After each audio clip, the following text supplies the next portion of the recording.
ابو الدرداء رضی اللہ تعالی عنہ روایت فرماتے ہیں کہ جناب نبی کریم صلی اللہ علیہ وسلم نے فرمایا، کیا میں تمہیں ایک ایسا عمل نہ بتا دوں جو روزے سے، نماز سے اور صدقے سے بھی زیادہ فضیلت رکھتا ہے؟ ایسا عمل بتا دوں جو روزے سے، نماز سے، صدقے سے زیادہ فضیلت والا عمل ہے۔ اور پھر علماء نے فرمایا یہاں سے مراد ہے نفلی صدقہ اور نفلی نماز، نفلی روزہ۔ نوافل روزے، نوافل نماز اور نوافل صدقے سے زیادہ بڑا عمل نہ بتا دوں؟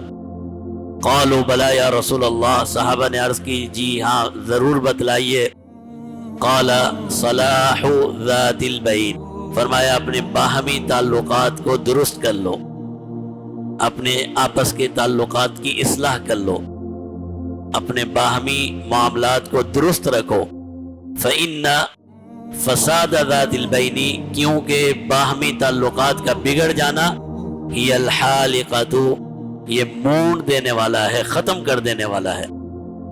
اور دوسری حدیث میں فرمایا میں یہ نہیں کہتا، لا اقول هِيَ تَحْلِقُ الشَّعْرَ، میں یہ نہیں کہتا کہ تمہارے بال مونڈ دیے جائیں گے، گنجے ہو جاؤ گے، ولیکن تحلق الدین، بلکہ یہ فساد تمہارے دین کو ختم کر دے گا، تمہارے دین کے لیے نقصان دہ ہے۔ تو اس حدیث میں جناب نبی کریم صلی اللہ علیہ وسلم نے ہمیں باہمی تعلقات کی اہمیت اور ان کی ضرورت کی طرف متوجہ فرمایا ہے۔